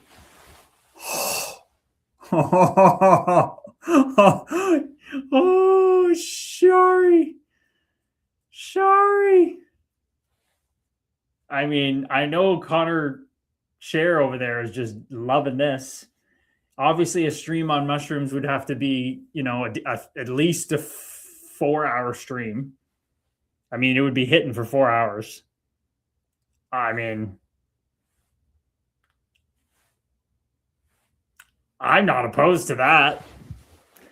And I think the chats would be pretty silent at times. I definitely get to a point where words are really hard to formulate. My last 2 have been on my own. My last 3 have been on my own, but I did 11, the 13 the last time. I was silent for like 6-7 hours. Oh God, look at Lorianne. I'm handling it very well. I can't do anything, so no point worrying. Oh my goodness, Lorianne. Oh. Lorianne, like, it's like there's something in the Scottish blood, man. Oh, freaking witch. Oh, I love it. Oh, you are powerful. I swear, women are so emotional. Manifesting, you're so much more in tune with your emotions. And manifestation and embodiment is so about combining our mind and our heart, like our intentions with our, like, just, oh God, just growing like a fucking weed, growing like a thistle. It's amazing, Lorianne. Fuck. Yo, I'll get mushed up, says Erica. Erica, are you on less enough? Totally, if I'm ignorant to your meds or whatever, I know you said in the past they canceled them out, but you're on quite a bit less now, I think, correct? Or if not all? But you said you get mushed up, so it sounds like they'll work. So, Sharzy, my attention span of mushrooms wouldn't allow me to be here for a while. I allow my phone to completely die and go outside and eat them. That is true. It's all about being present. But this would be a new experience. A Zoom call. I'll laugh my ass off. Yeah, well, I mean, it would be kind of fun. I mean, I guess I shouldn't broadcast it that I'm on it, because then maybe somebody come arrest me. But I know people have been doing it more lately, so I don't know. Maybe it'd be fine. Sure, it would be a great trip. Maybe we need sober helpers on call too. I mean, that's always important to have. I know I've done them enough now that I don't need them, but if something happens during that time and somebody, it'd have to be a Sunday for sure where nobody's here. But yeah. Yes, much less. Okay, I thought so, Erica. Nice. Lorianne, sending you love. So proud of you. Oh, no worries, Apollo. I don't like sober people around while tripping. I feel like they're judging me. Well, that's another part of the journey, a new experience, Sharzy. A new experience for a psychonaut. I don't think you posted it twice. I only see it once. Maybe it came up multiple times other place, but I only see it once. You said, Apollo, hey, Curtis, don't know if this is time to ask, but in your time in the Toronto organization, what would you say is the issue with the team's lack of success? Is it an ownership thing, suits, players, genuinely Curtis, no issue, not answering? Thank you. No, brother, no worries. I've talked about it a lot, actually, on the streams. I think it all starts at the top, brother. Yeah, it's an organization. There's so much money, but with so much money comes so much ego. They're not one owner. They're a conglomerate. They're a board, and it's people all trying to fix the Leafs. If they would just give one person with true passion for the team the full keys to make decisions and autonomy, I think we would never have a problem with the Toronto Maple Leafs, but it's just not the case. I don't think it's going to happen anytime soon. Lonnie Wilson, namaste, Lonster. What's going on, brother? Noah Hemstock, namaste, brother. Welcome in. Hey, I guess we got to touch in real quick. Thanks, Shari. Right back at you. Hope the family's doing okay. Amen. So beautiful. Lorianne's just a freaking tank. You're just a beast on this path, Lorianne. But people, I guess we should tap in quick to the fact that we have 7 people want to dive into the beta test, and 3 people are thinking about it. I think Lonnie was one of the people thinking about it. Shari, Lorianne, Erica's in, Corey's in, Dana's thinking. Dana's going to start in August because that's when his grandson goes back to school. But man, I'm telling you, people, we are going to have a time in the locker room community. We're going to set the tempo. Collective Memoria community, Love and Light, is going to set the tempo for the next arena, Living from the Zone locker room community. And the key for us is going to be keeping it in athlete language as much as possible. We're going to have over here to talk more spiritually in depth, but we still meet people where they're at. If people come in our course and are ready to talk spiritually, we're going to do that. But it's because it exposes the other people in the group who maybe not be, right? It's a communal experience and nobody can deny anyone's personal experience. But when people do start coming in from the general population that didn't start with us, most likely they're not going to be as spiritual, right? And that's why the course is in athlete language, to meet people where they're at. This is obviously a place where we let it rip because this is just dancing in the sandbox. But when we're offering a product like that and an experience, we're going to really dial it back on that. And instead of calling it Love and Light, we'll be calling it the Zone. That's what Living from the Zone is. That's what all of us are chasing. All of us are just chasing the zone, whether it's in sport, whether it's a job, whether it's in Reiki. We're all chasing this thing that somewhat seems outside of us. Reiki, you start to learn it's not, obviously, but the zone is something that we think is triggered by external conditions when it's only ever revealing what's internally there. So that's why it's called Living from the Zone. It's going to be so much fun. Wait till I designed some sweet merch. You want guys? Did I show? I don't know if no, I don't think I showed. I showed Ben. Did I show everybody here? We got some sweet merch if you guys want to see. Freaking I'm pumped about this one. I'm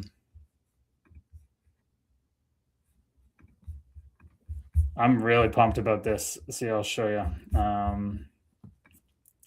Making it with this guy, 20-year-old hockey player. He's got a brand called Project 2, which marries perfectly with the next arena. So look at this. I think this is dope as hell.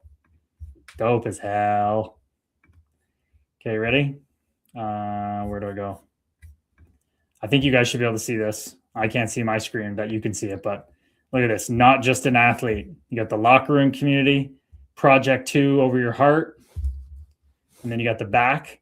This is our logo, the next arena, combined with Project 2's logo, the happy face with the sun. Born from athletes, worn by everyone. Living from the Zone. And then on the side you got, because it's black and yellow, we got Wiz. You know what it is. Everything I do it big. Hey, like, let's go. It's freaking vibey, right? Oh yeah. Look at this. Going over the film tape in the room, in the arena, the next arena, the Coliseum. Oh yeah. Yep. Oh, it's so good. So good. Freaking love it, dude. I love it. You know what it is. Everything I do it big. Do you have any outlook on Marta's performance in Toronto versus Vegas? Is there something you were aware of in your time there that we don't see on the outside? So cool talking to you. Namaste, Apollo. Namaste. We are one. yeah, for me in Toronto, Mitch Marner's the hometown boy. He's the number one guy. I guess Austin Matthews was kind of supposed to be the number one, but Mitch Marner seemed to be more the number one guy lately. But Mitch Marner's not a number one guy. He's getting revealed to do what he's good at, which he struggled the past game, didn't he? But because he's got Eichel, because they got Stone, they got Hurdle, Barbish, they have all these other guys that do the heavy lifting, and he just gets to do his Mitch Marner thing, back checking, picking up pucks, playing D, scoring. So there's only a few guys that can be the guy. Like some teams get lucky and they have Crosby and Malkin. You know, San Jose's got Macklin Celebrini. They got McDavid, McKinnon, whoever. Like, you have to have a true number one guy. I think Eichel is kind of their true number one guy. I think Mark Stone's really the number one guy. Mark Stone, Eichel, Marner. Marner's just able to then excel at what he does. That's, for me, what it is about. The Leafs are never good enough around him. Erica says, I'm excited for the more athlete vocab. The suck-it-up attitude needs to go for me. I feel like I grew up a lot like a boy in a lot of ways, and that's probably why I'm a bit of a mirror to them sometimes. Oh, yeah, you are, Erica. I could totally see that. Yep. Being around your energy in person, yep. Obviously, it doesn't matter in person or not. But because I've been around you, I can see that. But yeah, it's all athlete language. It's all just like the mind is our film tape, and we're reviewing it, and who's reviewing it? Who's the one aware of the film tape? And it's... I'm glad you're excited about that, Erica. That's beautiful. To have people in there that understand some spiritual side of things that are coming back to the athlete side is going to help the people coming from the athlete side get to the spiritual side. Apollo. Also, I just got to say, the personal growth you've made is inspiring. Seeing you go from what people call the stereotypical gritty enforcer to someone so in touch with themselves is beautiful, man. Oh.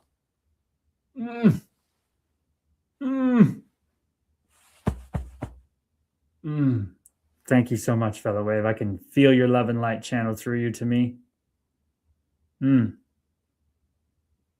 I receive that fully.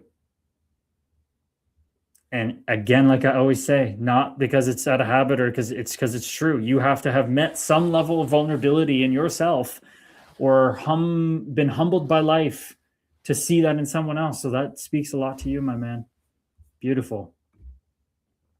He struggled the past 2 games. Yeah, see, there you go. Taylor Hall goal. Oh, boy, Lorianne. Lorianne, I bet Lorianne just wants this one. She just wants this done tonight. She wants her boy Stanky with the cup. I'm not going to lie. I wouldn't mind it going to Game 7 because 2006 Stanley Cup Final Game 7 was the best, in my opinion, series ever. This one's been really good, but I mean, I would love to see Carolina win it at home. I really want them to win it at home. Cam, just getting out of Toronto swamp has been great for Marner and many other past players. Matthews should be next. Go to be successful elsewhere. I agree. It's crazy. It's like Toronto is just this pit people fall in, and the minute they leave, they excel. Like, generally, I don't get that they constantly fail to execute. Hopefully, McKenna or Stenberg can turn the tides, knowing T.O. they'll ruin them. Yeah. I think Chaika and Sundin are just a veneer, right? Nothing has changed. Lorianne, I raced home from the track to be home in time for the game. No speeding tickets. Oh, boy, that's good. We'd like to hear that. Safe on the road, but I can't talk. I've been a fucking speedster in my life. My foot is still heavy on the gas, and I have to catch myself all the time. Ben Leger, namaste, no Ben tonight? Namaste, Ben Leger. We are one, brother. Ben was here the first 35-ish minutes because he's going through what we like to call here data collection. He had a pretty intense panic attack last night, and he came on to talk about it. He was not feeling up to it. He's sick. His body was fighting back, but he said, you know what? I'm somebody like you, and that's what I purport about, and I'm going to show up. And he did, and he spoke about it. So you just missed him tonight, Ben, but he will be back on Tuesday, I would believe. But it was a beautiful share from him. But I hope you're doing well, Ben Leger. Toronto media seems to be the worst. Yeah, it's not even close. Ben, you miss Ben. Harold Ballard created a toxic culture. Now it's a boardroom culture. No chance to win. That's it right there. It's only Apollo. That's my take. Same as Cam Scully. The guy knows. Did you enjoy Toronto? I'd assume by the wall decor, it was by no means your favorite place to play. LOL. Well, the wall decor also, it just so happens my favorite place to play was red, black, and white, but there's no coincidences. But this is just, I don't have Minnesota here. It wasn't my favorite either, but even the green, I just, it has a little green, but this just matches the aesthetic nice, kind of more of an aesthetic thing than that. But I enjoyed, I don't know. My ego really indulged in that time there. And my gosh, when the rug got pulled out from under me, even though it didn't, when my mind decided it got pulled out from under me, I was in hell in Toronto, brother. I was in hell. I was living downtown and should have been a dream. And I was in a fucking prison on the 29th floor of an apartment. Funny enough, 29th floor, my favorite number ever. And I retired on the 29th floor at age 29. Do you think we're in a simulation or a construct? I think so. You got to go over 20 over here in Rockford. Speeding limits are a suggestion. Okay, that's because it's Rockford. If you talk to Ben, tell him I hope he's doing well. Ben from Ben, LOL. Send him a message. He would love to hear from you. Follow him on Instagram, Ben Legere. Somebody like you .official. That's his Instagram. Go follow him there. I'll type it in. Somebody like you official. Go follow and send him a message. He would love that. He would love it. Ben to Ben, thinking about him. Tell him you were coming on the stream to see him tonight, too. Sharzy, there's a KG Marley's nameplate for sale on eBay. How much to cost, Sharzy? How much to cost? I know there's somebody who's selling a Barracuda jersey of me for $600. I went on a podcast with the Crosscheck Show and they brought that up and I was just like, oh my God, that's ridiculous. That is ridiculous. Like what? $600 freaking dollars. Do I get a cut of that? My goodness.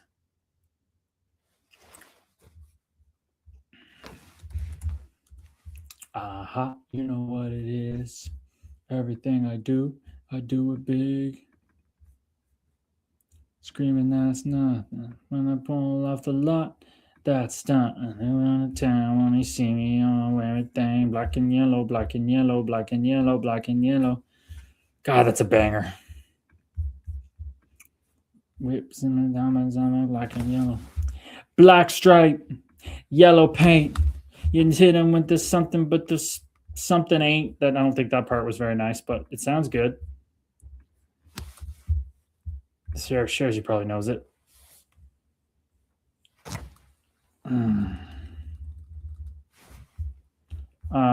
You know what it is.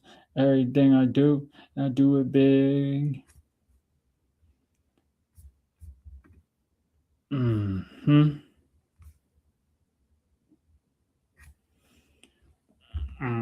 You know what it is.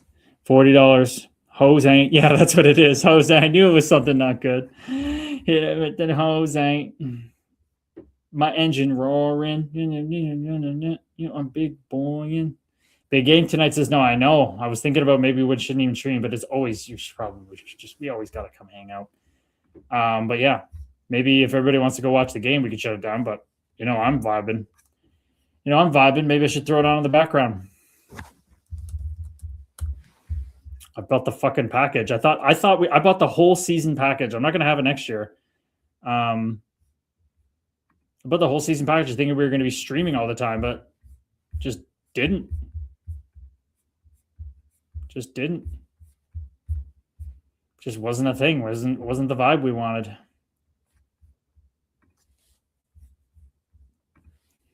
But might as well bring it on the last little bit, I guess.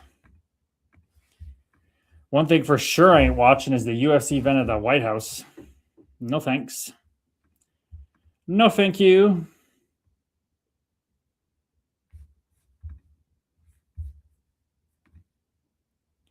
I hope George.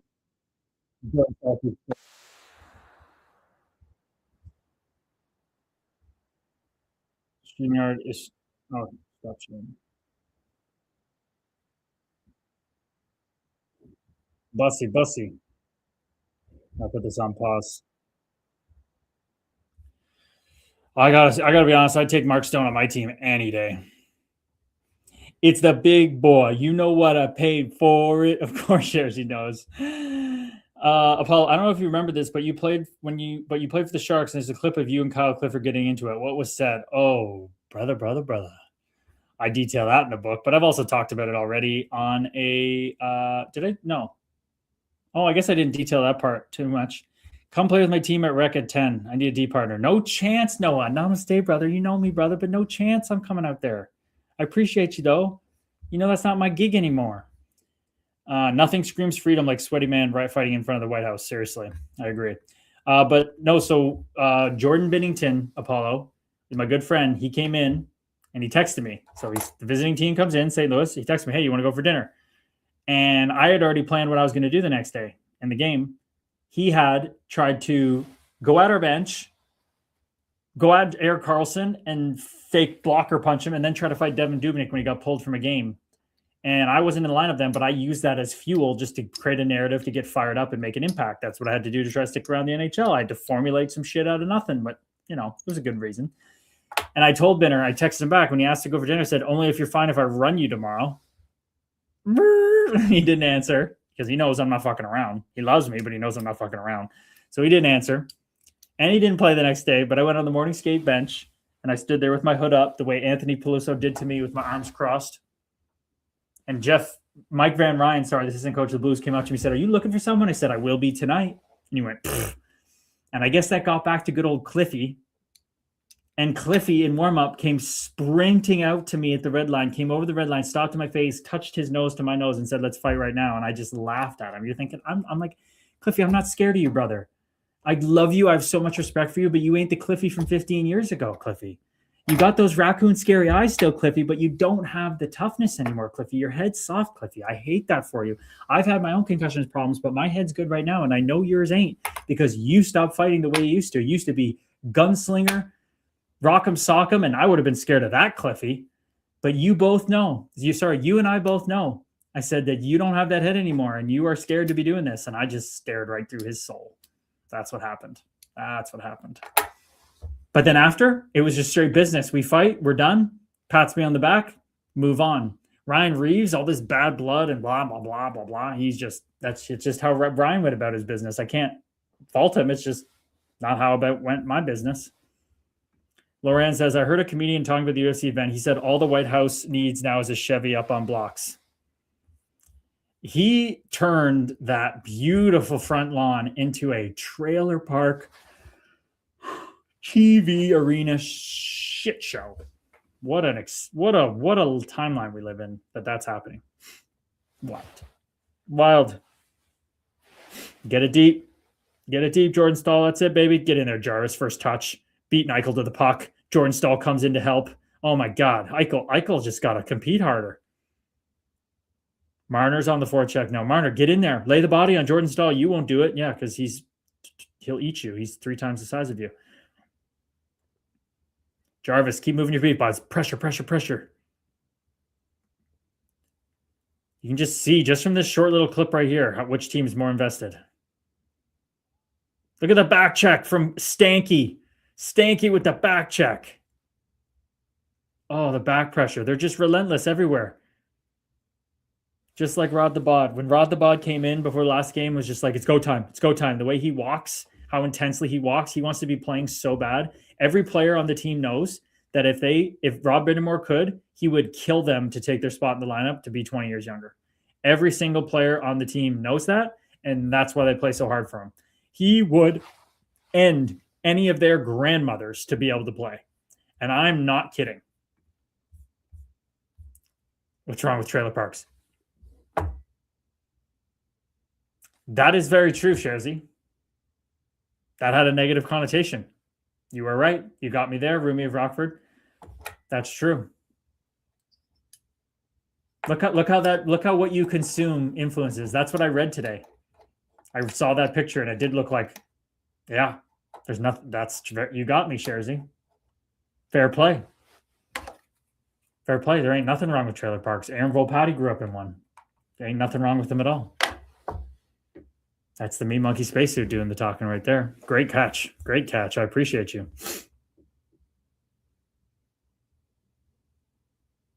I mean, really, the front lawn, if you're coming from the front lawn should just be open pasture. Grass is a freaking stupidest thing ever. Why do you need a nice green grass lawn? Fuck that. Let the bees have the flowers. You nailed it, Sharzy. You nailed it, brother. I got dumped on for bitching about the US team eating McDonald's there. You did. Yeah, you did. Because I think I came from the perspective on that one that for dunking on the US team eating McDonald's there. Yeah, I just think that's so like that was just that's what they would do. That makes total sense. They would do that.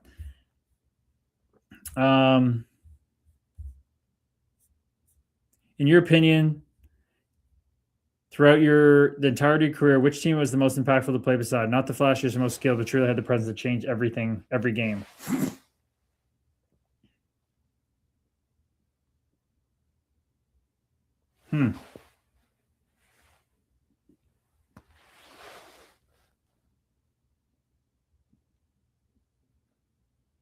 I thought Jared, I don't know. I didn't really play next to him, but I was, he was a D-man. But Jared Spurgeon, I felt like was so quietly impactful. So impactful. So he's a guy that comes to mind. Don't love either team, but I'm rooting for Carolina. Vegas's management is a clown show. The way they treated Fleury, Leonard, it's too days for me to root for him. Said, I like the players. I like the guys. I like the style of play. I totally agree with you that side of things, Apollo. Erica, oh yes, I like that reminder of what you consume and how it influences you. It sure does. That just came right out of what I saw today. True, Connor, my Dodge was garbage. Replaced the engine 3 times in 2 years. Oh my God, really? Should be a junkyard so you don't got to mow it. We are living a real South Park episode. We truly are, Erica. Yes, Erica, exactly. We truly are. Hey, Dave Weasel. Namaste, brother. We are one. Couple good-looking guys. What's going on, brother? I don't know who else you're talking about. Ben's not here anymore, but just me. But I appreciate you. How's it going, Dave Weasel? Haven't seen you in a little bit. I'm going to type up a paragraph here, not related to hockey, but need some wise advice. Okay.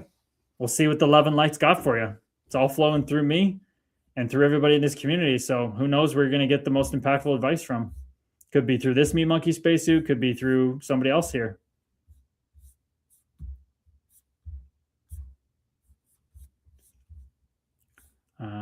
You know what it is. Everything I do it big.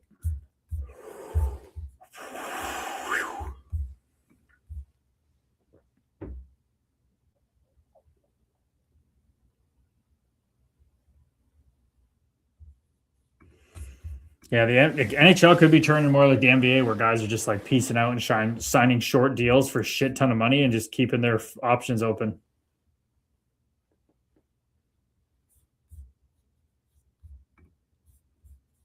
Hit us with it, Apollo. Yeah, let's go. Bring it. Bring your vulnerability. Sharzy, if I was president, I'd be smoking on the front porch, waving at the poor people on the other side of the fence. Well, I don't know about that one, Sharzy. I don't know about that one. I used to recreational drink alcohol quite frequently. I enjoyed it. It was good fun, nothing bad. Then I dated a girl who's very abusive alcoholic and has ruined my perception of alcohol. I want to be able to drink and have fun like before, but I can't get past the mental barrier of the first drink. It's strange. Interesting. Okay. So you used to enjoy recreational drinking and it wasn't a problem for you. It was fun. Then you date a girl who is a very abusive alcoholic and has ruined my perception of alcohol. So now you've seen what it can do to people, where it's fine for you, but not for others. And this has ruined your perception. I want to be able to drink and have fun like before, but can't get past the mental barrier of the first drink. So tell us more. Tell us more about what does the first drink represent?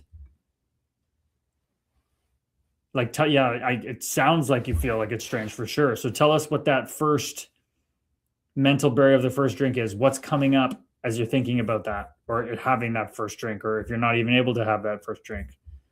That would give us some more data here.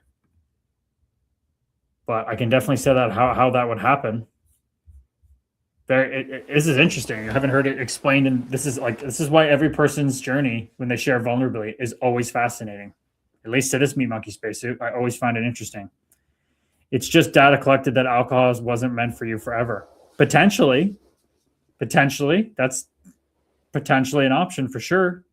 But what if it's something that he actually likes, whereas his partner couldn't handle it, and it wasn't for her clearly, because it affected other people, but it was for him. Maybe it's great for you. Doesn't bother you. Maybe it's part of your path. Well, I mean, clearly it's part of your path if this is coming up. Woo! Sneezes feel good. It's good. You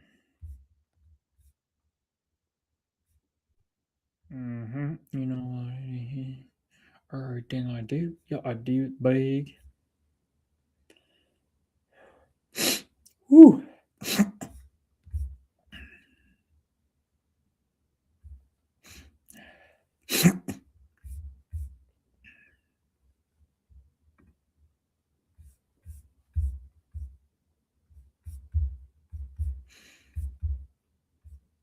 Oh, so many interesting things. Okay, here we go. It's that. And also, the minute I slightly feel that cloudness or fog of being tipsy, I cannot commit. I have this internal need to be in control of my thoughts. And the minute I start feeling the loss of control, I instantly regret drinking and desire to be sober again. But I used to enjoy drinking with my boys so much, and now I just can't. At least a pit in my stomach, unfortunately. Oh, okay. Getting more data here. I think what Sharzy said actually might have been kind of dialed in. It sounds like you're experiencing that that FOMO kind of, right? That experience you used to have. You're grieving it. You're grieving those fun experiences you used to have when maybe the body and your journey is telling you that this isn't for you right now or anymore, or not for you at the moment. Never say never, potentially, right? I also think it's a fear I need to overcome. I just can't find the steps to overcoming it. Well, the good news is you are the answer, and you always have been. It's all within you. That's number one. That's what's awesome. Okay. But to me, it does sound like, in my experience, you are mourning. You are grieving, just like losing a pet, just like losing a career. You are grieving the loss of a prior version of you that you identified with, and that checked the boxes of your ego's conditioning. And when you drank, it stopped seeking for you in that moment. So, some background here. The only reason any of us experience not being happy or being happy is having resistance to what is, or non-resistance to what is. Resistance to what is fear, pain, misery, sorrow, grief. Non-resistance to what is, no matter what it is what we call happiness. So you are resisting the fact that you no longer get to experience a version of you that you thought made you happy. But all that did back then was just line up your lived experience in a way that made your brain, for that time you were drinking with your boys, it stopped seeking anything and was so present that you experienced this opening of peace. And this is what addiction does for people. It stops their mind from seeking for a moment, and then we associate that mind from ceasing to think and speak to us in our head. We think that's stopping, and we attribute that to the external thing we did, which in this case is drink alcohol. But that's not what's happening. So it's a misunderstanding of what's happening.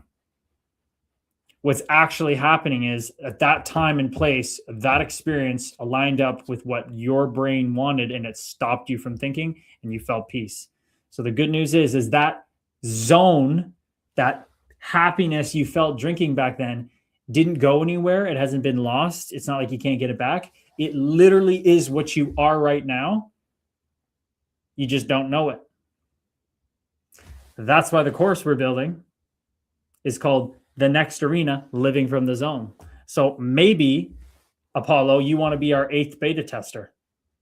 We are going to start beta testing August 15th. You get free access to a course that's going to cost $4,000 US plus a $50 community for free for life if you beta test this course and you do it all out. So sounds like the universe is giving you an opportunity right here through this Meat Monkey spacesuit.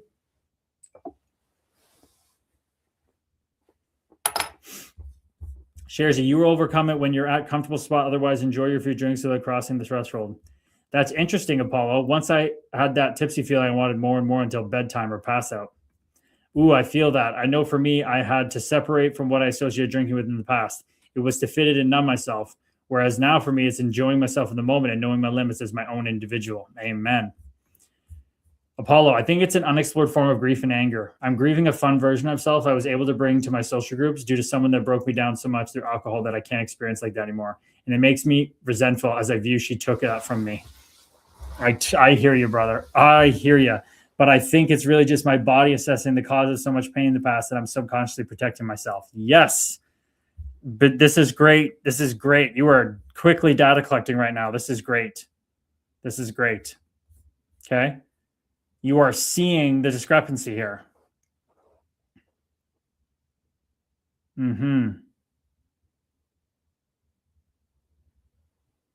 So this is what our ego does. It's, I deserve this, or this happened to me and this was unjust. When I got sent down, when I didn't think I should, when I got injured, when I got moved down from the fourth line, out of the lineup, when I got to the third line, then I only got one shift in the third line, and I got moved out to the fourth line. It's not fair. It's not fair because something was taken from me. I'm out of control. I don't have control. I want control. It's exactly what it is, brother, in your own way. So right now, you're just giving attention to the limited ego, which takes you into victim mode instead of being in the driver's seat, basically creator mode, right? So I do think it's your body assessing the cause of so much pain in the past. You're subconsciously protecting yourself. Yes. So only you could know the answer, not us. And you may know it, but you may not be ready to act on it because it's too uncomfortable. So this is why you come into the community of love and light and you start doing meditation every day. You start pouring love and light into the community every day, and you will get back more than you could even dream of. And that's what gets you to quiet the body mind down, to be able to listen what the right answer is, to go drink more, to not drink more, to find a new thing that lights you up. Cam says, yes, yes, yes. I was pushing down pain and fear and resentment, all of which I figured out how to clear out of my soul. Exactly. You hear? Cam just affirmed exactly what came through my meat monkey space here. Just, you got to do the work to know which one to figure it out. It's an interesting viewpoint of saying don't cross that threshold. Part of me is scared, but the other part views it as mentality of I have to rip the Band-Aid off and understand it doesn't have the control capability of damage it did over me. Is that a dangerous mentality? Sharzy says, join the WhatsApp community. Yeah, seriously, join the WhatsApp community, brother. You are asking the right questions. Yeah, you see, you're introspecting here. You're interocepting of it. You're saying it's interesting that you're viewing this as some threshold. Part of you is scared, but the other part views it as a mentality of I have to rip off the Band-Aid, understand it doesn't have the control capability to damage me over it, damage it over me. Yeah, that's a very, this is why it's so beautiful to talk, people, because this is a beautiful different slice of this experience, right? It's like drinking's not the problem. It's your attachment to what it meant in that past relationship. So from that point of view, let's swap out drinking, because I think a lot of us could have a negative connotation to drinking like you have. Let's pretend right now it's riding your bike. Okay. If this was riding your bike, what would we all say? We'd say, oh, you clearly love riding your bike. You're scared that if you ride it, you're going to fall off and get hurt because of past experiences now, and it ruined it for you. But you just want to be a kid again, ride that bike. It's like, what would we be telling you? We'd be saying, go ride that fucking bike. But because it's alcohol, and we have Gen Z's, like nobody's drinking alcohol. All the beer companies and alcohol companies are dropping like flies. They're all making non-alcoholic stuff now to keep up.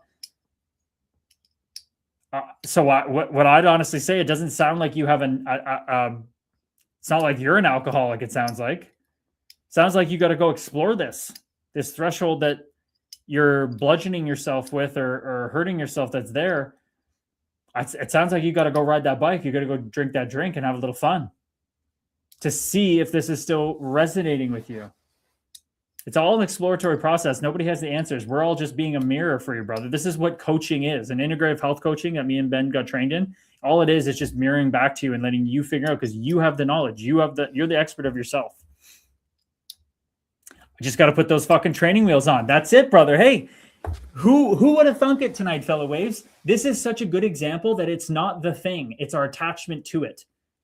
I could sit here and be like, you know what? In my meat monkey spacesuit, I even sniff alcohol. I'm like, bleh. That's my journey. Our fellow wave here, Apollo's going, I used to have a fuck ton of fun on these things, and a bad experience ruined it. It has nothing to do with whether I need to do it or not. It's this, I don't like feeling controlled by this thing that seems to have power over me now. I need to take my power back. And in this case, taking your power back isn't riding a bike. It's I need to go drink some beer. I need to go drink some beers with the boys.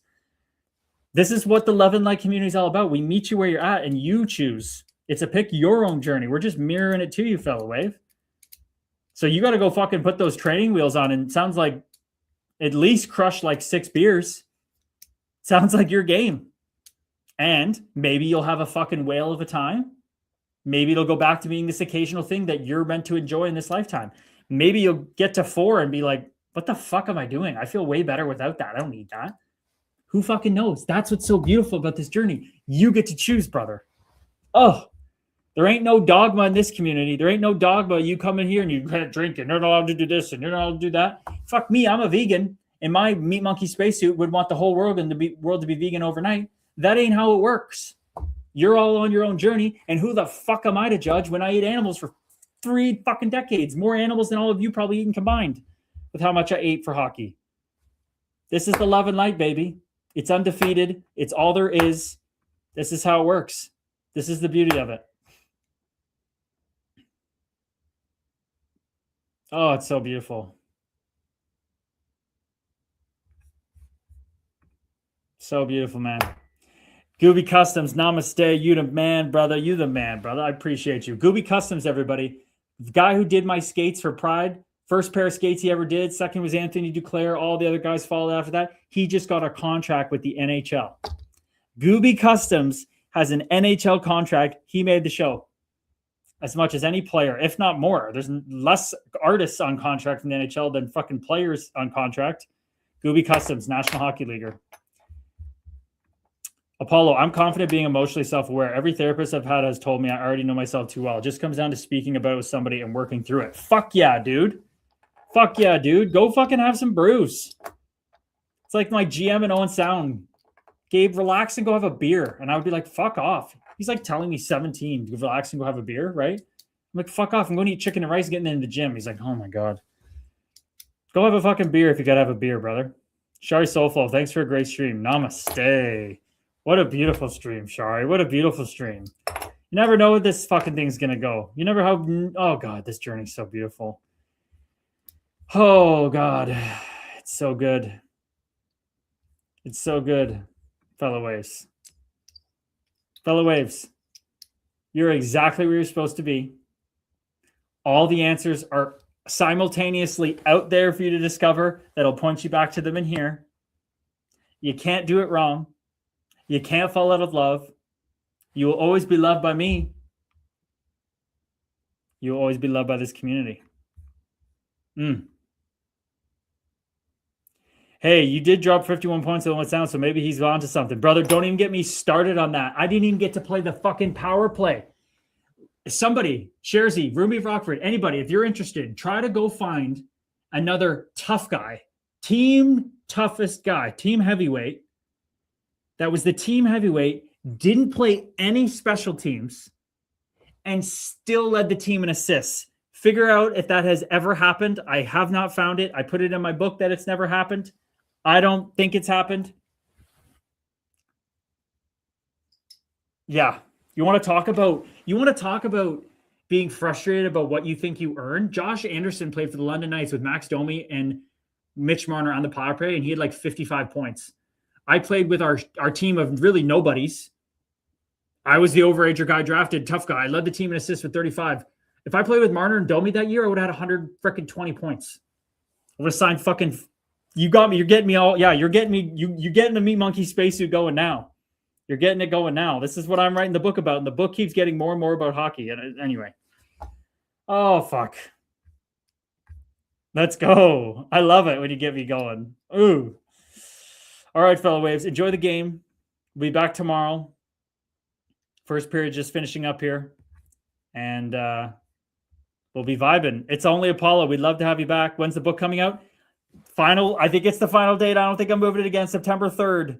Launch at the Hockey Hall of Fame. Dun, dun, dun, dun, dun. That's the Hockey Night in Canada theme.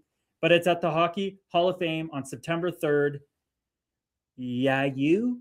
Will that be fun? Pretty sure I'll be floating off the ground. Anyway, I love you all. I love this stream. I love this community. I love this life. You can't do it wrong. You're all perfectly where you're supposed to be. And good night. I love you. Oh, it's so good. It's so good.